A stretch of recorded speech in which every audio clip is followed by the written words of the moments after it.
बहुत दुखद खबर है। अब जिंदगी की फिक्र है और स्ट्रेस मैनेजमेंट की। हर इंसान की जिंदगी में हार जीत लगी रहती है। खेल जगत में तो हार जीत का फैसला हर रोज होता है, लेकिन क्या कोई खिलाड़ी एक मैच में मिली हार से दुखी होकर खुदकुशी कर सकता है? आज ये सवाल इसलिए उठ रहा है क्योंकि देश की मशहूर रेसलर गीता और बबीता फोगाट की ममेरी बहन ऋतिका फोगाट, जो एक होनहार रेसलर थी, उन्होंने खुदकुशी कर ली। इस घटना ने हर किसी को झकझोर दिया और हर किसी की फिक्र बढ़ा दी। इसीलिए आज हमने तमाम खिलाड़ी और कोच से पूछा कि वो अपने स्ट्रेस को कैसे मैनेज करते हैं, ताकि देश के दूसरे खिलाड़ी ऋतिका फोगाट जैसे कदम ना उठाएं। लेकिन पहले आपको उस हार की पूरी कहानी सुनाते हैं जो 17 साल की ऋतिका फोगाट की दर्दनाक मौत की वजह बनती है। गीता और बबीता की कामयाबी से ही प्रभावित होकर इनकी ममेरी बहन ऋतिका फोगाट ने भी रेसलिंग की दुनिया में कदम रखा।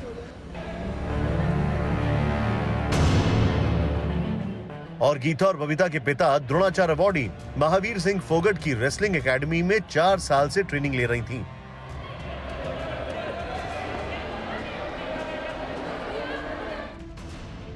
पिछले दिनों ऋतिका फोगाट ने राजस्थान के भरतपुर में आयोजित राज्य स्तरीय सब जूनियर व जूनियर कुश्ती प्रतियोगिता में हिस्सा लिया। 14 मार्च को फाइनल मैच में वो सिर्फ 1 पॉइंट से हार गईं। बताया जाता है कि इस हार के बाद ऋतिका को गहरा सदमा लगा और वो इस सदमे को बर्दाश्त नहीं कर पाई। उसने भरतपुर से हरियाणा के बलाली गांव लौटने के बाद दुपट्टे से फांसी लगाकर खुदकुशी कर ली। परसों शाम को रात को पुलिस को सूचना मिली थी, जो पता चला है कि बबीता फोगाट की एकेडमी है जहाँ पे रेसलिंग की ट्रेनिंग वगैरह दी जाती है। तो उसके मामे की लड़की ऋतिका वहाँ भी प्रैक्टिस किया करती थी और भरतपुर जूनियर में जूनियर चैम्पियनशिप हुई थी, जिसमें वो 1 पॉइंट से पिछड़ गई थी और सेकंड पोजीशन आई थी। तो हो सकता है उससे मायूस होके उसने सुसाइड कर ली हो। ऋतिका फोगाट राजस्थान के झुंझुनू जिले के जैतपुर गांव की रहने वाली थीं। उन्होंने वर्ष 2020 में खेलो इंडिया गेम्स में भी राष्ट्रीय स्तर पर हिस्सा लिया था। बताया जाता है कि 14 मार्च को भरतपुर में मैच के दौरान ऋतिका के पिता मेनपाल और फूफा महावीर पहलवान भी मौजूद थे। हारने के बाद उन्होंने ऋतिका को हार जीत का महत्व भी समझाया था और भविष्य में कड़ी मेहनत के बूते फिर से मैच जीतने की सीख दी थी।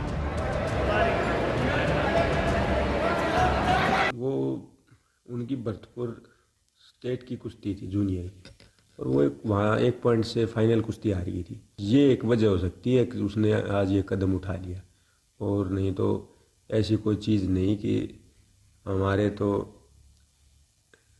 हार भी हुई है, जीत भी हुई है, लेकिन कभी इस तरह की चीज़ हमने ना देखी थी ना सुनी थी। ऋतिका की आत्महत्या के बाद उनकी ममेरी बहन रेसलर गीता फोगाट ने ट्वीट कर गहरा दुख जताया और कहा कि हार जीत खिलाड़ी के जीवन का हिस्सा होती है, लेकिन हमें ऐसा कोई कदम नहीं उठाना चाहिए।